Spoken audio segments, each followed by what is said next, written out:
I welcome you to this special briefing on Prime Minister's upcoming visit to Ghana, Trinidad Tobago, Argentina, Brazil, and Namibia in that order. For this five-nation tour of Prime Minister, we have with us to brief us on this visit Secretary ER Shri Damu Ravi, Secretary South Srimati Neena Malhotra, Secretary East Shri P. Kumaran.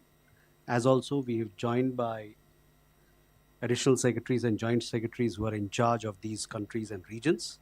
We have additional secretary Central America, Shri Rajesh Vaishnav, joint secretary South America, Shri Praful Chandra Sharma, and joint secretary East and Southern Africa, Shri Mayank Singh. With that, I invite Secretary ER to make his opening remarks. Sir, the floor is yours. Thank you, Randir. Good afternoon to all of you. So what I'm going to do is there are several countries Honorable Prime Minister will be visiting in this tour. So I will cover areas that I deal with, and then we will let the other secretaries take over those areas they deal with. So I'll start with Ghana. So Honorable Prime Minister will be visiting Ghana on 2nd and 3rd July. This visit is happening after 30 years. The program is quite hectic on the day of the 2nd. There will be a ceremonial welcome for Honorable Prime Minister. There will be delegation level talks during which the bilateral relations will be reviewed and also discuss various ways to strengthen and deepen bilateral relations. Honorable Prime Minister will have a one-on-one meeting with his counterpart. Then there will be a banquet dinner in honor of Honorable Prime Minister. The next day, Prime Minister will be addressing the Parliament, and he also will be interacting with the Indian community there, which is about 15,000 in number. Let me put this in the context. The President John Dramani Mahama has just assumed office in about January of this year after a landslide victory, which is why the visit assumes importance. Early in his tenure, Honorable Prime Minister will be visiting Ghana, so it will help in the continuity as well as deepening the relationship and to discuss various ways to further strengthen the relationship.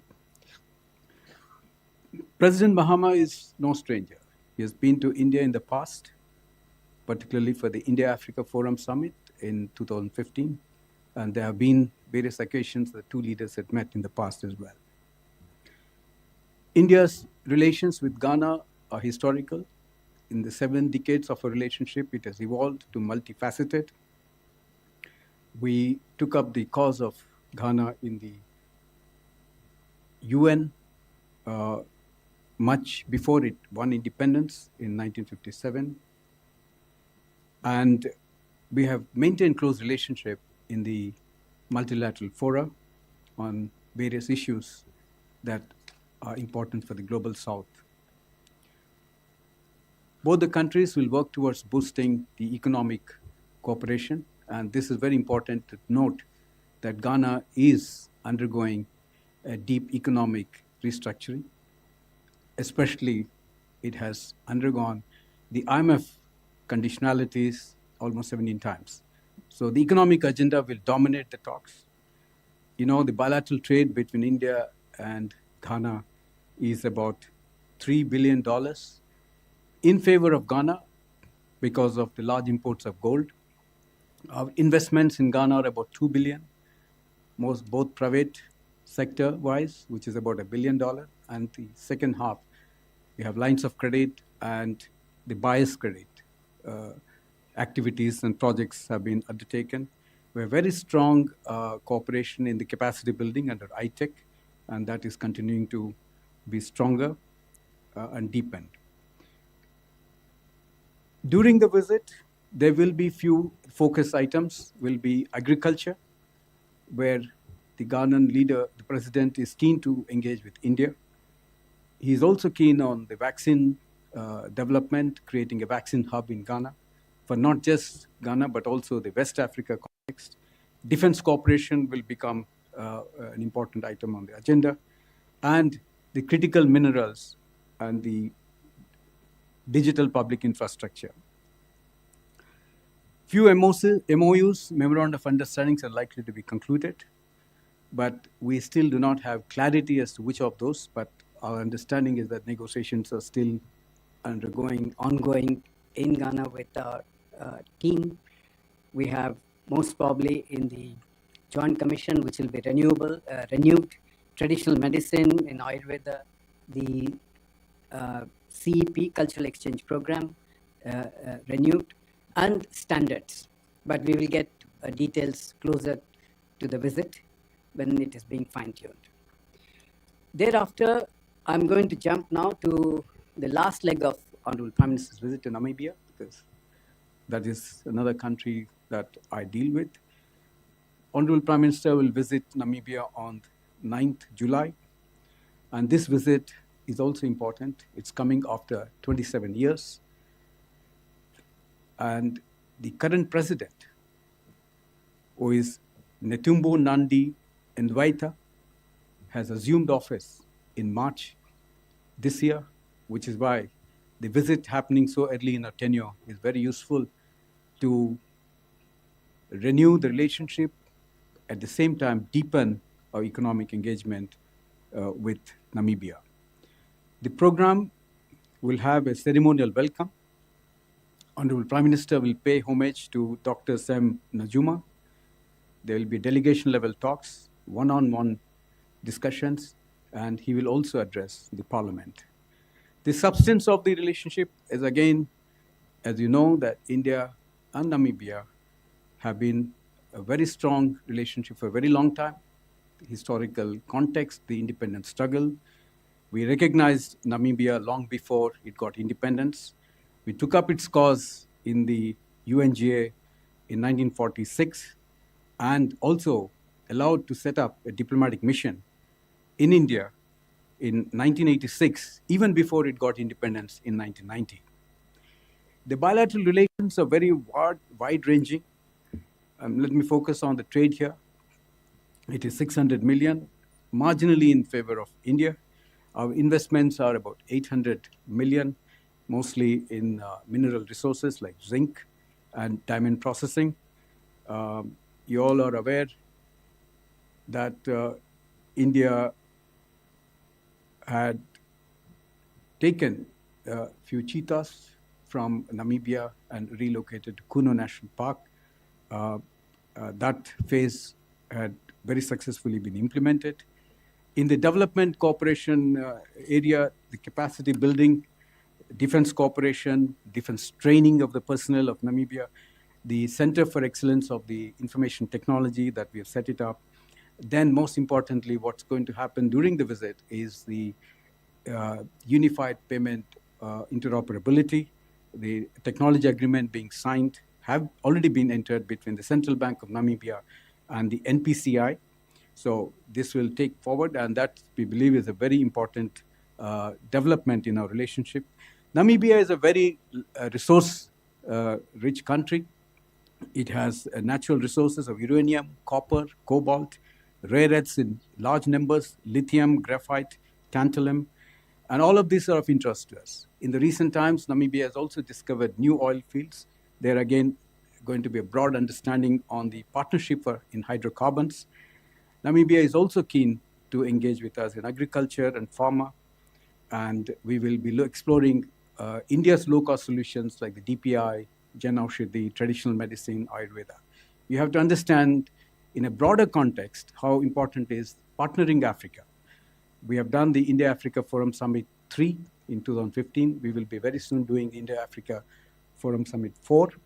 And in that context, engaging with Africa, with both individual countries and the AU are very important. Africa in recent time has also evolved. It's become more aspirational. It wants manufacturing to happen in the country, and it wants value addition to happen in the country. The Africa-wide free trade continent is another great opportunity to engage with Africa. So we have to keep this at the back of our mind dealing with Africa. There are lots of opportunities, and we need to look at this with more keenness. Let me now touch upon Honorable Prime Minister's visit to Rio.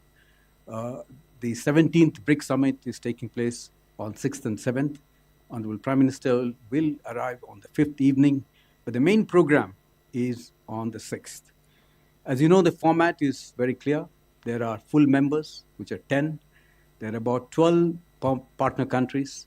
There are 8 invitee countries at the head of state, head of government level, and there are 7 heads of regional and multilateral bodies. The theme of the Rio Summit is strengthening global South cooperation for inclusive and sustainable governance. The program on the 6th includes the first agenda item is the reform of the global governance, where only the full members will participate. And thereafter, there is the second item on the agenda, the peace and security, which is in the working lunch format, where the leaders will discuss the agenda item. And all of this will be captured in the leaders' statements, which will be come out or will be seen as deliverables. Post-lunch, the third item on the agenda is the strengthening multilateralism, economic financial affairs, and artificial intelligence. Later that evening will be an official reception. All the leaders will be participating. The next day, which is on the 7th July, the fourth item of the agenda is environment, COP30, and global health. As you are aware that Brazil will also be hosting COP30 later in the year, in November, which is why climate change and COP issues become very important. As you know, the BRICS process is led by the chair, and they set the agenda, but the decisions are on a consensus-based format. We are hopeful that there will be 4 deliverables, although discussions are continuing still at the Sherpa and the Sous-Sherpa level. The leaders' declaration, the leaders' statement on global governance and artificial intelligence, the leaders' framework declaration on climate finance, and BRICS partnership for elimination of socially determined diseases. There will also be, in addition, 4 reports that will be submitted to the leaders. One, the deliberations happen during the National Security Advisors level. The Business Council meetings that would have happened before that, the Women's Business Alliance report, and the Civil Council report. As you know, that all these discussions in the last few months across various platforms and working groups will find convergence in the declaration of the leaders, which will be endorsed by the leaders during that time. Both at the Sherpa and the Sous-Sherpa level, there have been intense discussions that have taken place. What we also notice that the Brazil's agenda more or less is encapsulating the ideas of the global South. And these are more or less in alignment with India's positions. And lastly, India will be holding the chair of the BRICS next year, and which is why, in this context, Honorable Prime Minister's visit is even more important for us. I pause at this stage, and if there are any questions later, we will come back. Thank you very much. Over to you, Randy. Thank you, sir. I now invite Secretary South to brief us on Prime Minister's visit to Trinidad and Tobago. Ma'am, please. Thank you, Randhir. Namaskar and very good afternoon to all of you. As you are aware, Honorable Prime Minister Shri Narendra Modi will be undertaking an official visit to the Republic of Trinidad and Tobago from 3rd to 4th of July 2025 at the invitation of Prime Minister Her Excellency Mrs. Kamala Prasad Bisesar. This marks the first visit by Prime Minister Modi to TNT or Trinidad and Tobago as Prime Minister, and is the first bilateral visit by an Indian Prime Minister to TNT since 1999. The visit comes at an opportune time as this year in 2025, the country is commemorating 180 years of the arrival of Indian immigrants to Trinidad and Tobago. This shared history forms the bedrock of our close and enduring people-to-people ties. India was one of the first countries to establish diplomatic relations with TNT following its independence in 1962. Our bilateral ties are rooted in shared democracies, pluralism, and a vibrant diaspora connect. Trinidad and Tobago is home to one of the largest Indian diaspora in the region. In fact, the Indian origin community in TNT comprises 40 to 45% of its population. I am told that currently both the President and Prime Minister are of Indian origin. Incidentally, both are women, both are lawyers, and both have a deep sense of pride in their Indian roots and heritage and describe themselves as daughters of India. We in India also celebrate and admire their achievements. Both have been recipients of Pravasi Bharatiya Samman, and our Prime Minister was the first foreign leader to congratulate PM KPB when she has won the election in April 2025. She is the first female Prime Minister not only in TNT but also in the entire Caribbean region. The entire Indian community in Trinidad and Tobago is very enthusiastic about the upcoming visit of Prime Minister Modi, and a large diaspora interaction event is being planned during the visit. During the visit, Honorable PM will hold high-level discussions with both President and Prime Minister, and the leaders are expected to cover the entire gamut of our bilateral relations as well as regional and multilateral aspects. PM KPB will also host a dinner for Prime Minister Modi. India's development partnership with Trinidad and Tobago is robust and diverse. It includes capacity building initiatives, grant-based projects, and healthcare initiatives. Both sides are now seeking to expand and diversify our cooperation into emerging areas such as pharmaceuticals, tertiary care, renewable energy, digital public infrastructure, agriculture, and disaster resilience, in addition to innovation and technology. We will also continue to focus on sports, academic, and cultural cooperation. A set of bilateral documents in different areas of cooperation are expected to be signed. In a special gesture, PM Modi will also address the joint session of the Parliament of Trinidad and Tobago. The visit is expected to strengthen the bilateral partnership across key areas and reaffirm our enduring ties with the Caribbean. I shall stop here and will be happy to take questions later on. Thank you, ma'am. I now invite Secretary East to brief us on Prime Minister's visits to Brazil and Argentina. Sir.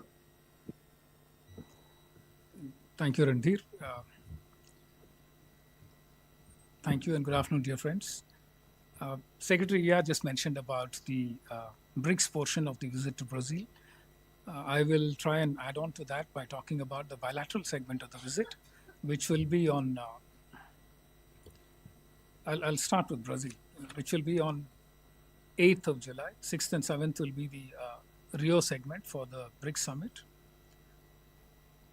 As you know, Prime Minister has earlier visited Brazil on 3 occasions. The first in July 2014, followed by another visit in 2019 to attend the BRICS summit, and in November last year to attend the G20 summit in Rio de Janeiro.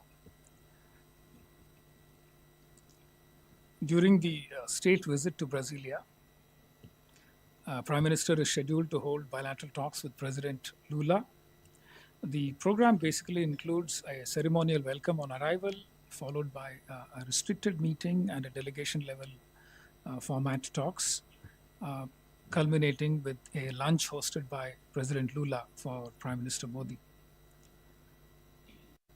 The state visit will provide an opportunity to review the entire gamut of our partnership, including trade and investments, oil and gas, renewable energy, mining and critical minerals, defense and security, agriculture and livestock, healthcare and traditional medicine, tourism, space, science and technology, DPI, and also sports and people-to-people relations in general.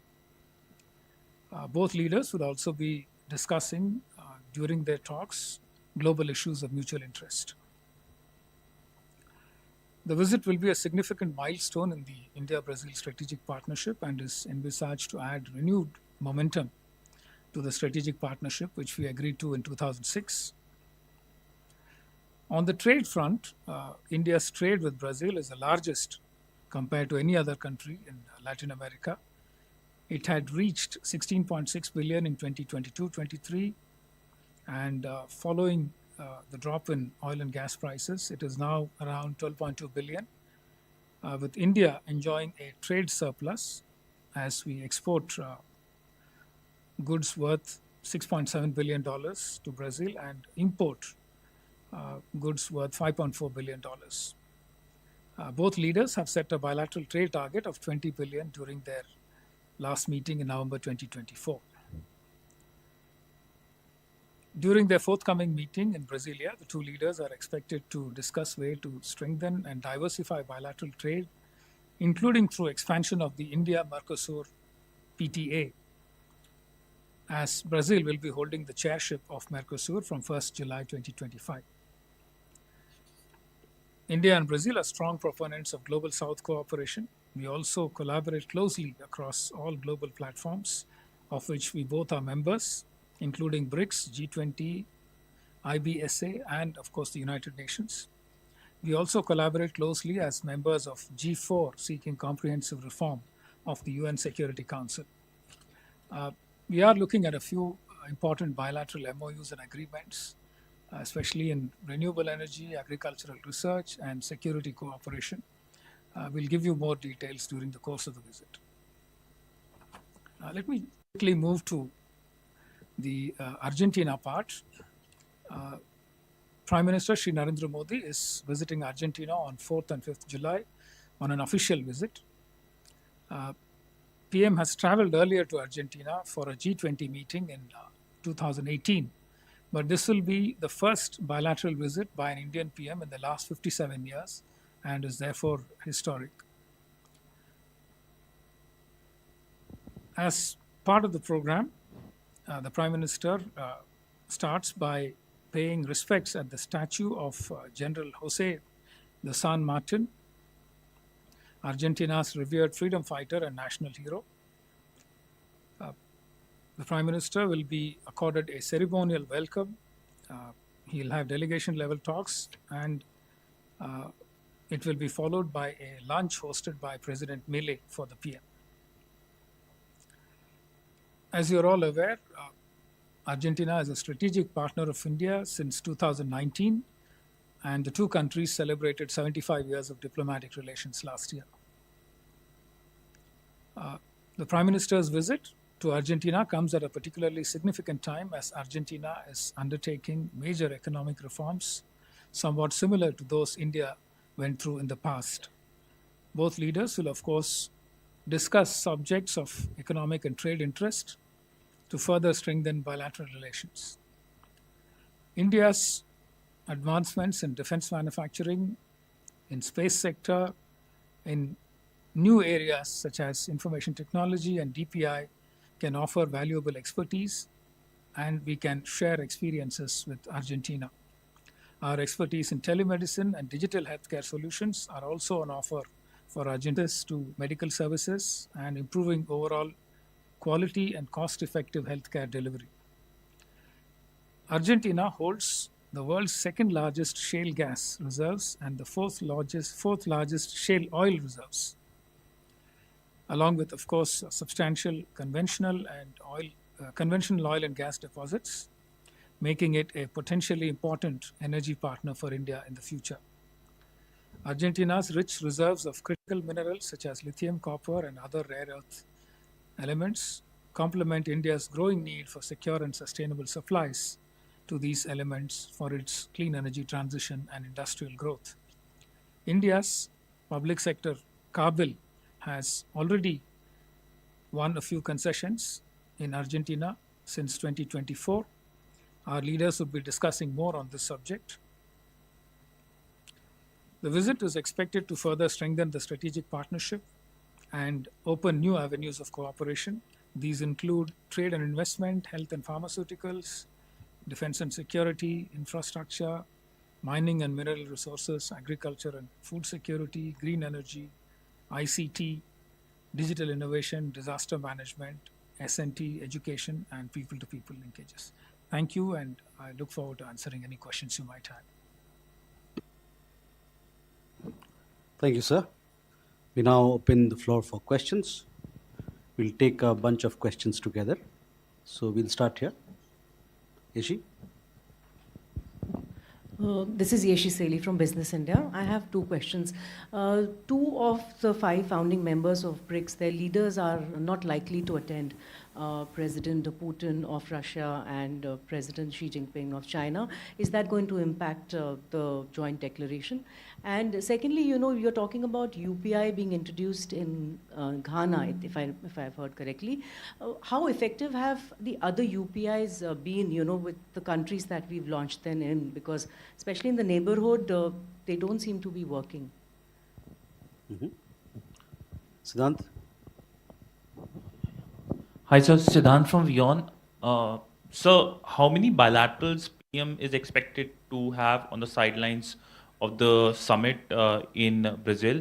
And my second question is that PM is going to 5 countries, and all of these 5 countries are part of the global south. 2 are from Africa, 2 are from South America, 1 from Caribbean. So, what's the big message in terms of engagement with the global south? Madhu? Sir Madhurendra, मैं news nation से। BRICS के मंच पर भारत की तरफ से आतंकवाद कितना बड़ा मुद्दा होगा? खासतौर पे हमने देखा है कि एससीओ के मंच पर भी ये एक विवाद का मुद्दा बना हुआ था, लेकिन आपको उम्मीद है कि ब्रिक्स के मंच पर ऐसा नहीं होगा और भारत जिस तरह से आतंकवाद के मुद्दे पे प्रखर है, अपनी नीति को दुनिया के सामने रख चुका है, उस पर कोई कंसेंसस वहाँ दिखाई देगा? Shruti?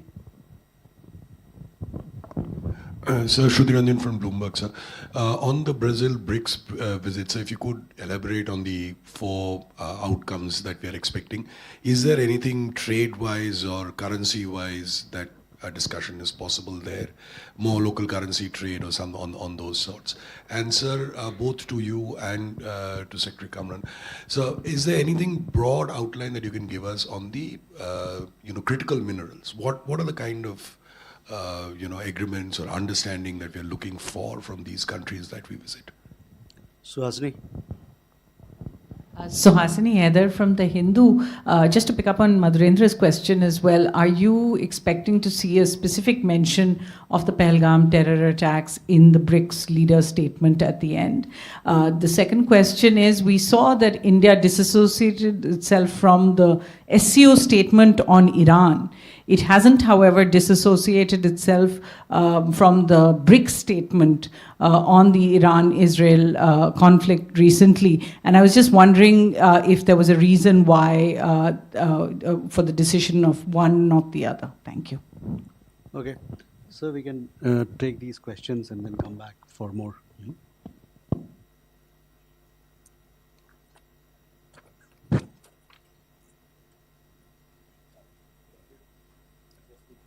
Yes. Okay. Well, I think there's wide-ranging questions here. What I'll do is I'll try to not specifically answer each one of you, but I think I got a sense of what you're aiming at. First, let's say the issue of the leaders not being there, which is the Chinese leader and the Russian leader. But I think this is already known that Xi Jinping had been to that country few occasions. Perhaps, he's not going there. It's his decision. But I think irrespective of that, we'll have to be our solidarity with BRICS. I think Prime Minister's visit is an expression of India's solidarity with the BRICS, and we are going to hold the chair next year. So it's important to connect with leaders that will be there. Now look at the entire leadership. More or less everyone has confirmed other full members, the partner country members, and the inviting countries. It's a great opportunity for Honorable Prime Minister to connect with the leaders of the Global South, most of which will gather there. And they will be on the sidelines meetings, interactions with the leaders. And it's a great opportunity. We must look at it. On the UPI, now, it's something new for many countries in the Global South. It's important to also understand the technology behind it. This is, most countries, we traveled across in Africa, first of all, to understand this concept will take time. When you execute it, it's a process, and an evolution of that process also will take time. But I think there's been a good success. I don't know the number, but I can say that around more than 20 countries have entered into the UPI arrangement.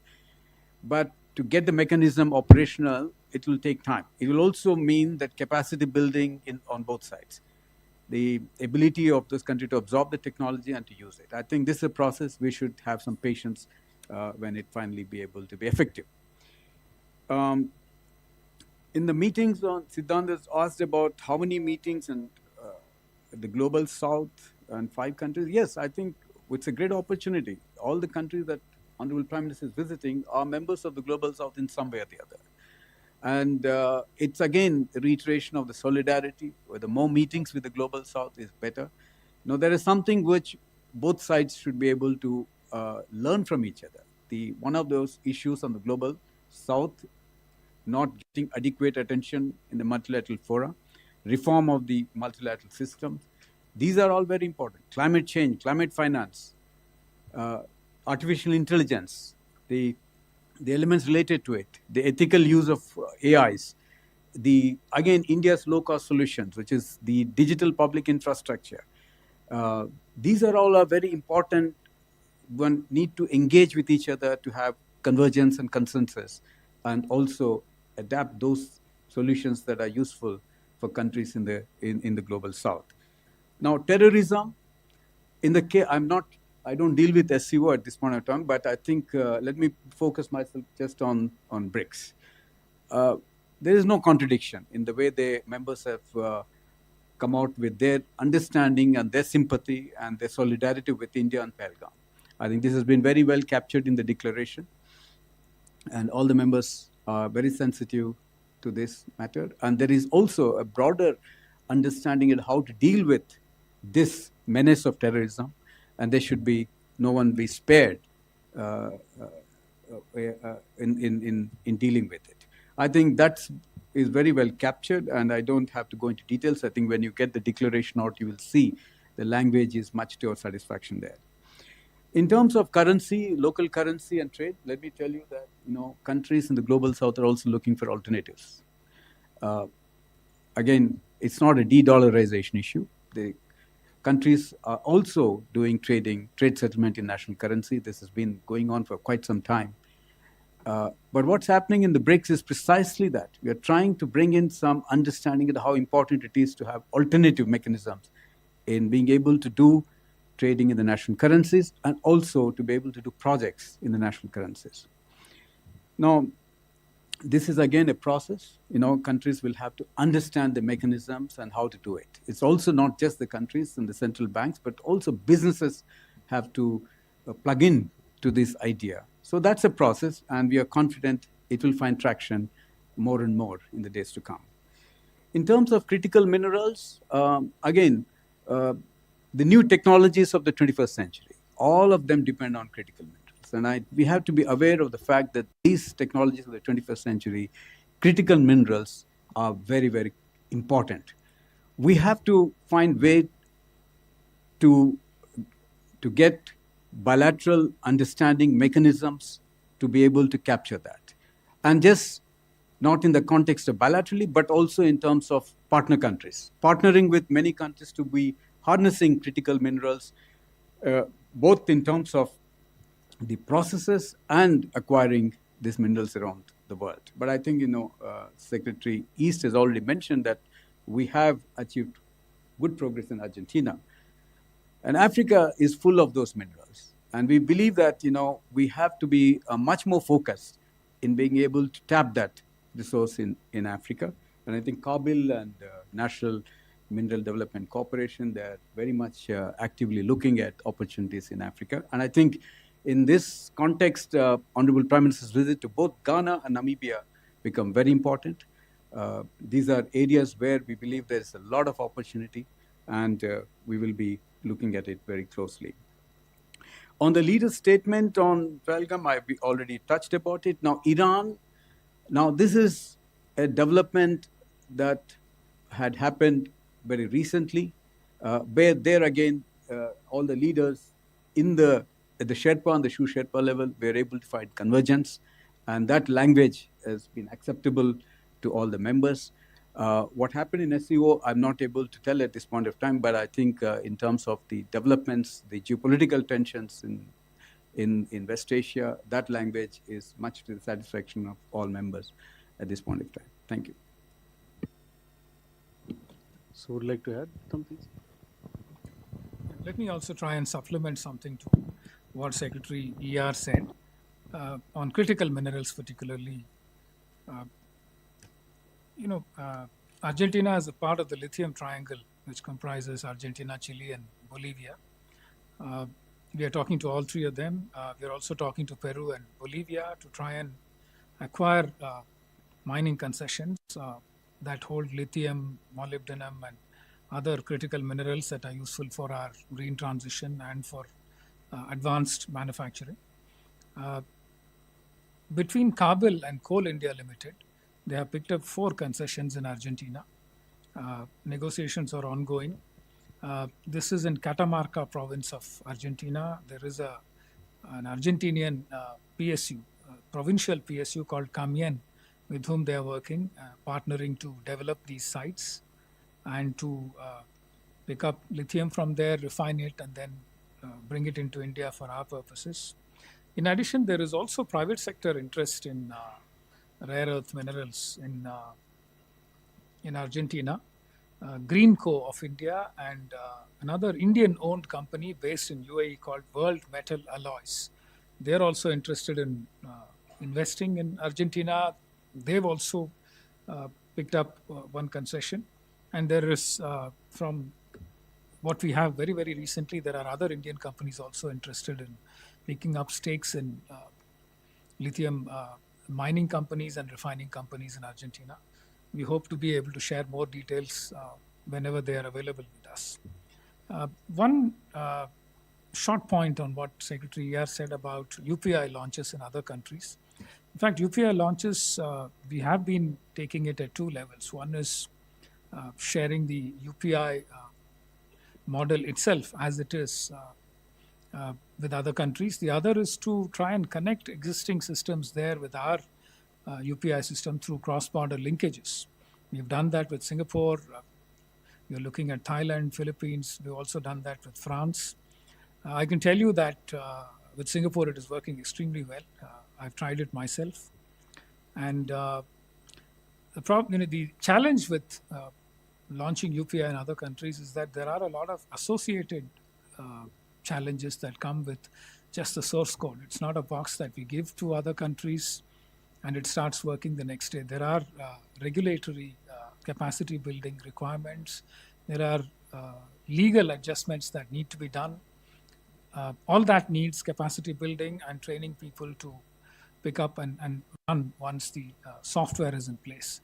So those are the reasons why it takes more time than you would normally expect. But we are on it. We are working with a lot of private sector partners, NGOs, etc., to try and push UPI solutions to help countries of the global south enhance their citizen service delivery. Thank you. Ma'am, do you have anything to add? No, just wanted to add, I think most of the points have been covered by the 2 secretaries. I just want to say that India has always been committed towards addressing the needs and aspirations of fellow developing countries. But in the last few years, in the last 10 years or so, our engagement has intensified considerably. If you see CARICOM, in fact, the last visit of PM was 7-8 months ago to Guyana when we had the second India CARICOM summit. So this visit comes within a span of 8 months of that visit. And in between, we've had several high-level visits from that global south countries, particularly from South Central America as well as Caribbean. We had, in fact, the visits by the presidents of Peru and Chile. We had a foreign minister of Honduras. We have had the deputy prime ministers of Jamaica. And we also had a big India LAC conclave where we had 15 ministers from various countries. So there's a huge focus on the CARICOM and the Latin America part. And we are now diversifying our engagements into emerging areas. So this visit is basically a reaffirmation of our focus on the global south. And it takes forward the process that we initiated with the Voice of Global South Summit during G20. And thereafter, we've had 2 summits already. So we look forward to having more intense engagements with this region. Thank you. Next round, So we start here. Uma? So I'm Huma Siddiqui from Stat News Global. I have two questions. One, you talked about Brazil and you talked about defense and space. So is any defense deal expected to be announced or talked about during the visit? And in the space sector, especially with Brazil, what is the status there? And in Argentina, will there be any talk related to nuclear small plants, reactors, sorry, and they were talking about it, so if there's any update on that. Pranay? Sir, Pranay Upadhyay from TV Today Network. My question is that in this foreign visit, how many countries Prime Minister would be receiving some awards and civilian awards and honors? So if you can list out. Krishna Mohan? Sir Krishna Mohan Sharma Bharat express से मेरा दो सवाल है, एक ही से जुड़ा हुआ है। जो प्राइम मिनिस्टर का विजिट है और जो ब्रिक्स में हमारी मीटिंग होगी, इसमें हमारे और कितने मिनिस्टर साथ जा रहे हैं और कोई बिजनेस डेलीगेशन भी है क्या हमारे देश से? Okay. Srinjoy? So, during the visit to Argentina, which has faced significant terror attacks in the 90s, do we expect a joint declaration on terrorism? Secondly, perhaps one of the few countries in the world which has sent Army, Navy, and Air Force chiefs to India on visits is Brazil. And the Brazilians, during their visit here, expressed a lot of interest in Indian-made defense equipment, including artillery and so on. Now, the Brazilians are also keen on a swap because there appears to be a requirement for Embraer aircraft in India, and Brazil seems to be keen on exchanging the Embraer aircraft for Indian-made military equipment like artillery and like other equipment. Could you tell us a little more about this, please? Keshav? So thank you, Keshav Padmanabhan from The Print. Seeing that at least 3 or 4 of these countries are development partners, I just wanted to understand, are we looking at extending lines of credits to any of these countries during this visit? Are there talks for that? And if so, could you highlight the status of that? And secondly, just to add on to the earlier question of local currencies at discussion at BRICS, the reason is we've all heard from the US, questions about de-dollarization and strong statements against that. So how exactly is BRICS then looking at promoting local currencies given the current geopolitical status? Thank you. Manas? This is Manas from PTI Press Trust of India. Secretary, here you just referred to the alternative mechanism for trade. So is India looking at a BRICS framework for this kind of use of national currencies for trade among the member nations? And is it going to be first of a number of possible steps before rollout of a BRICS currency in the foreseeable future or distant future? And second quick question is, in fact, PM is visiting these 5 countries at a time when the global South countries are nervous about various trade-related issues, including President Trump's trade policy. So what will be the big underlying theme for Prime Minister's visit to these 5 countries? Thank you. So we can take these questions, we'll come back. We'll come back to you later. Sir.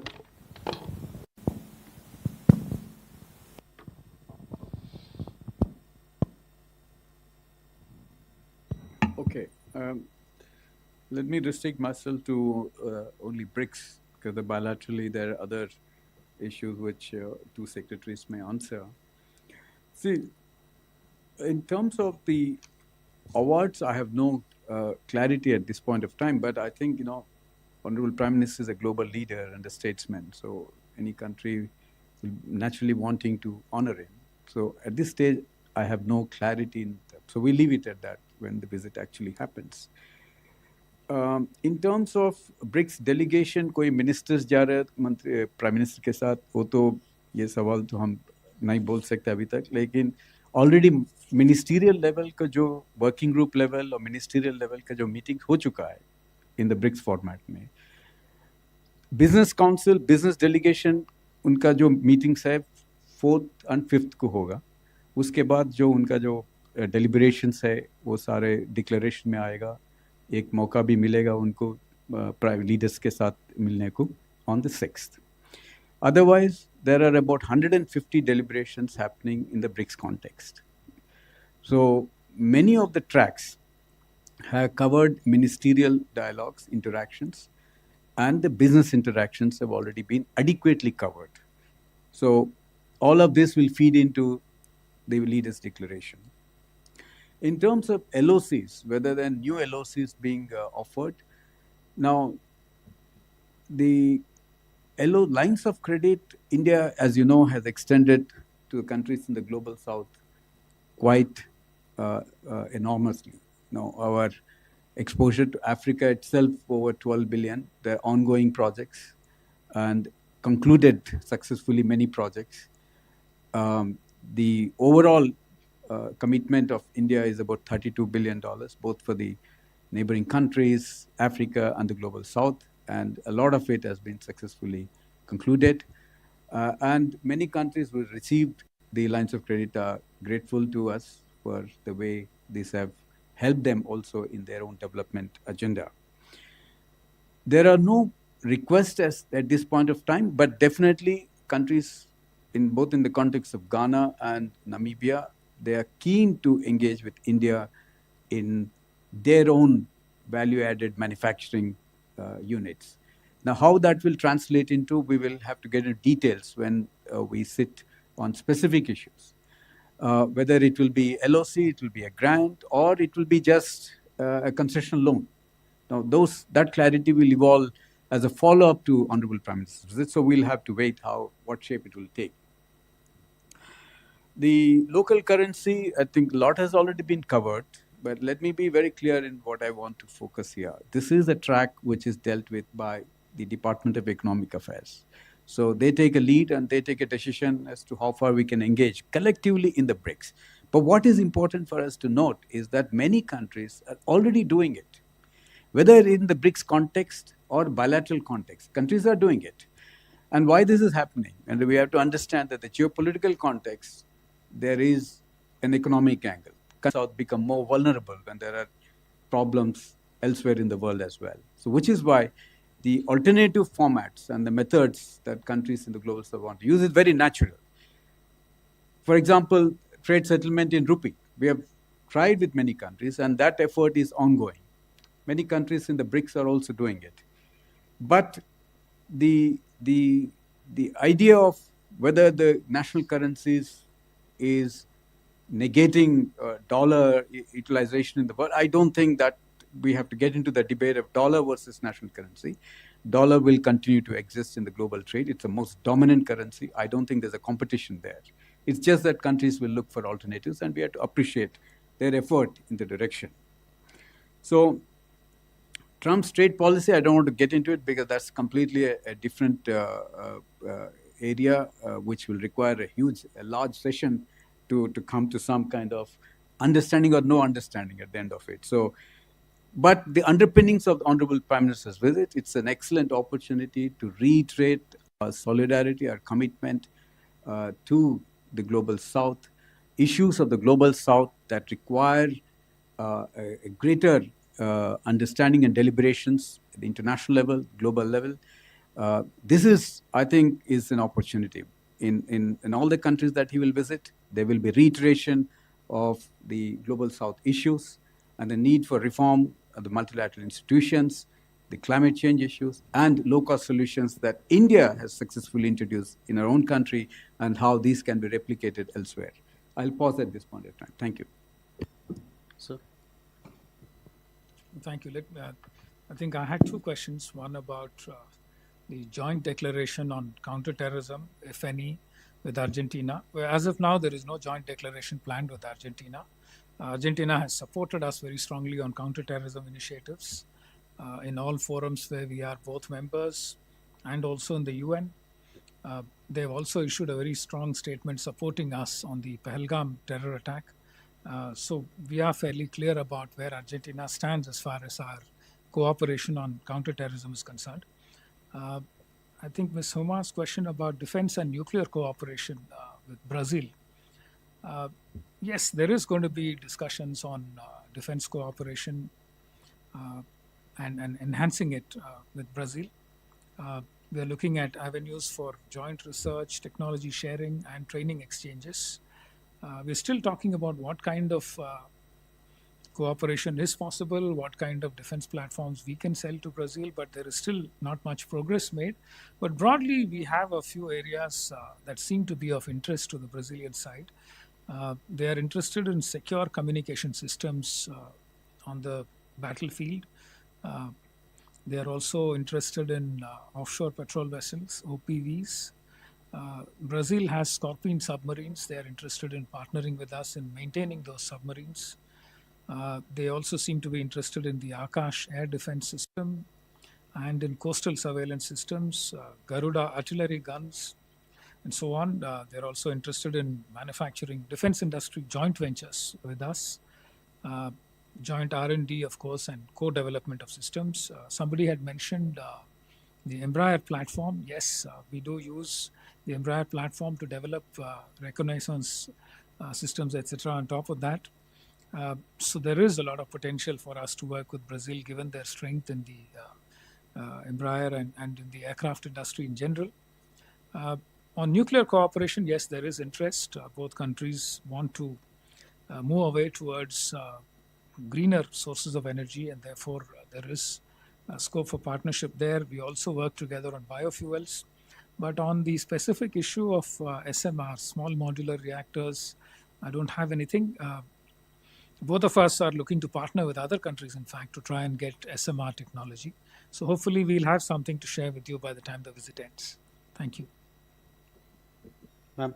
Just two small points. There is no LOC proposal for Trinidad and Tobago.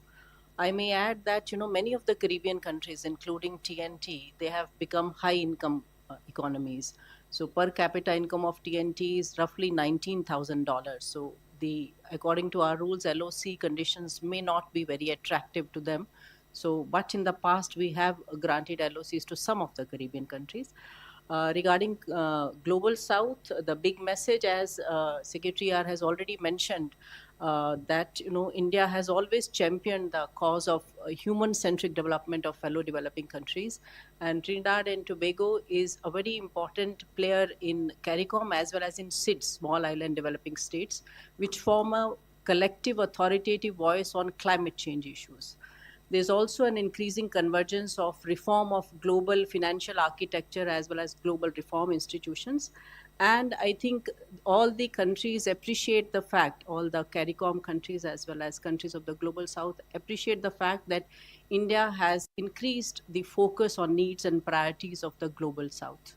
So that is one. And I think, is there any other point I'm missing? Yeah, Broadly, about we've the covered awards, I think there is, as of now, no clarity.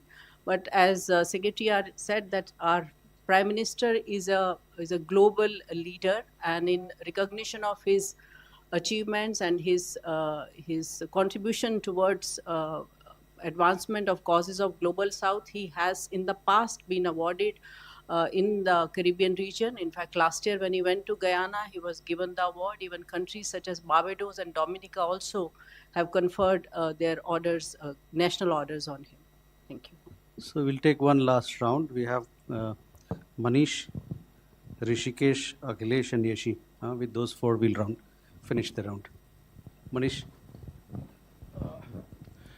Sir मैं मनीष झा हूँ TV9 Bharatvarsh से EM अभी Washington में है quartz meeting में भाग लेने के लिए प्राइम मिनिस्टर ब्रिक्स जा रहे हैं अब तक हम लोग बहुत अच्छे से बैलेंस करते आए हैं ब्रिक्स को और क्वाड को लेकिन ब्रिक्स के पर्टिकुलरली एक मेंबर की तरफ से ये नैरेटिव सेट किया जा रहा है कि India is not a reliable partner क्योंकि वो वेस्ट का भी सहयोगी है तो ट्रस्ट फैक्टर कितना इम्पोर्टेंट है ब्रिक्स के इस समिट में और ख़ास करके जब अब ईरान का भी इशू आ गया है और ब्रिक्स के कई कंट्री ये देख रहे हैं कि इंडिया वेस्ट की तरफ ज़्यादा भी झुक सकता है thank you Okay.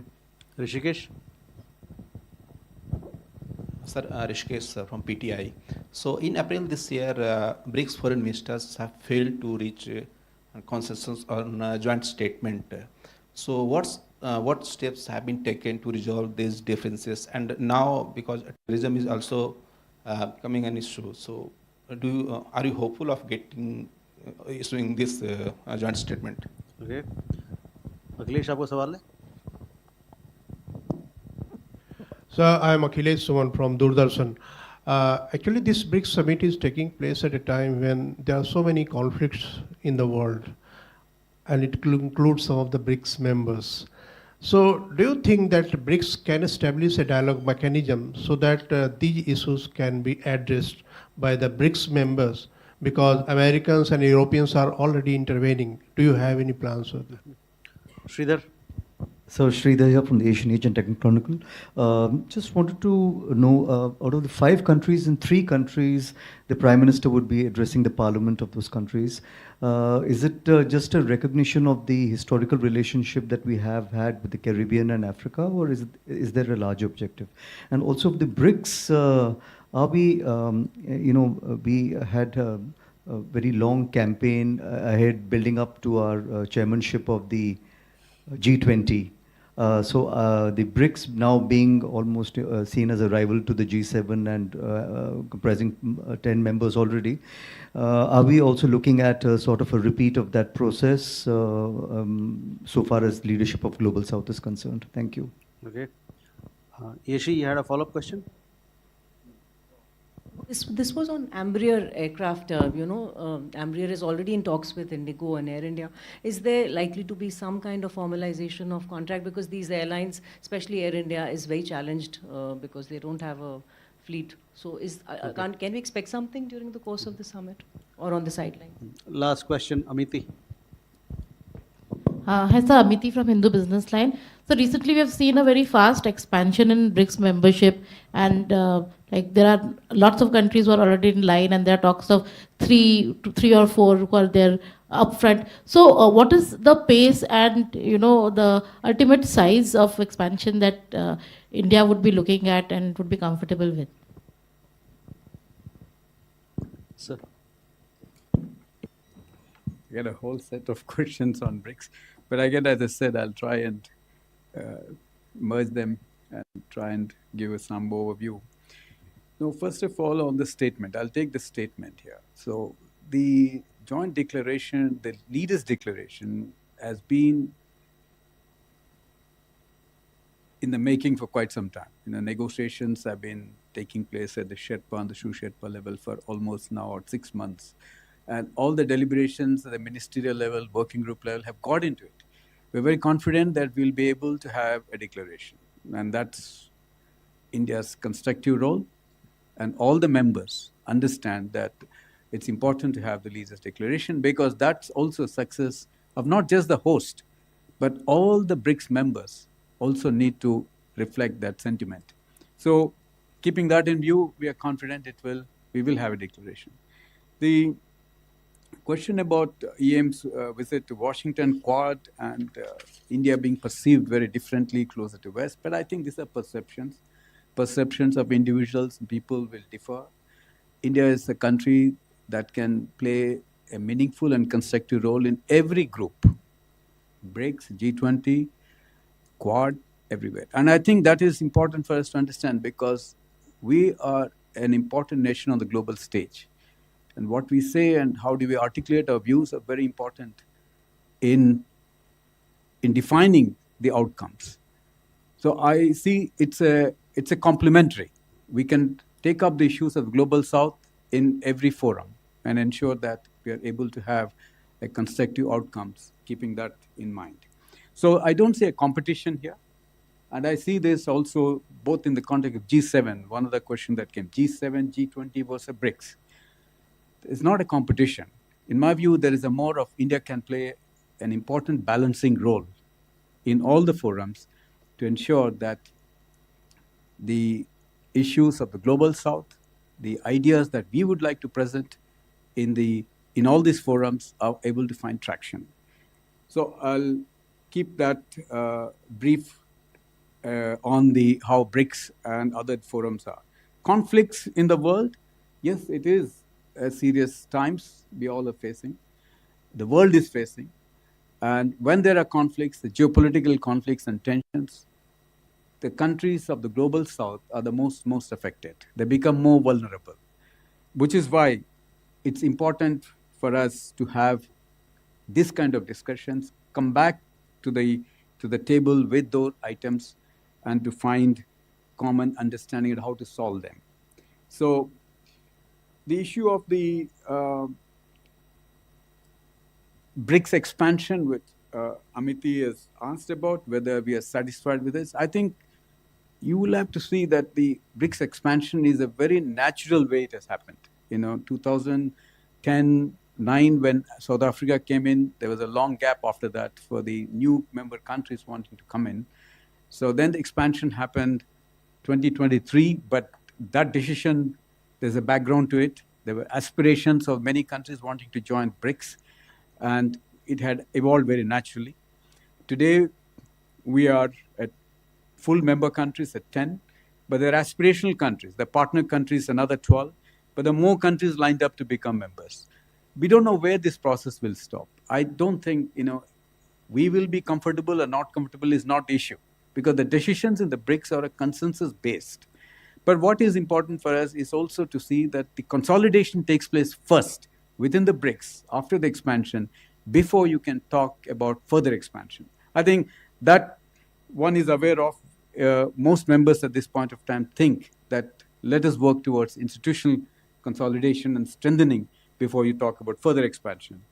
So I think on the parliament addressing in few countries were Honorable Prime Minister, but I think it's again a great honor to be able to talk to the leadership of those countries.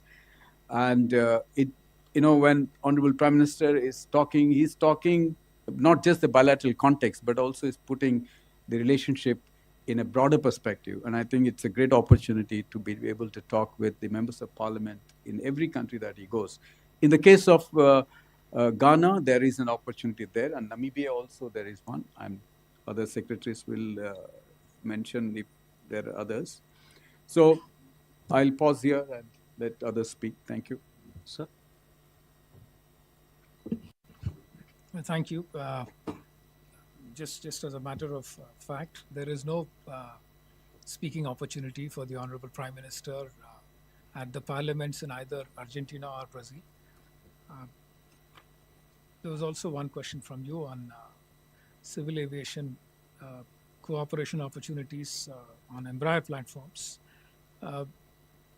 My understanding is that Embraer produces mostly regional jets, or business jets, or medium lift transport aircraft. These are not of immediate interest to us. Most of our carriers use, I think the smallest plane that flies in India with budget carriers is A320, which is about 200 plus seater. Embraer doesn't produce aircraft of that capacity. So right now it is more about collaborating for using Embraer as platforms for our early warning systems and reconnaissance systems, and using them to try and develop technologies that can be used for defense usages. So that seems to be the current area of interest, nothing to do with civil aviation right now, except perhaps small orders for business planes, etc. Thanks. Ma'am? Yes, PME is addressing the joint session of Parliament in Trinidad and Tobago. I think it's just a symbolic of our strong parliamentary traditions as well as democratic values. TNT also always had a very peaceful transition of power, and it's somewhat special this time because both the President and the Prime Minister are of Indian descent, and both are women and who are achievers in their own way. I may add that the chair in the Parliament, the Speaker's chair in the Parliament, has been gifted by India, which is again a symbolic reminder of the strong democratic and parliamentary traditions between our two countries. With that, ladies and gentlemen, we come to the close of this session. We'll keep you updated as the visit progresses. Thank you very much.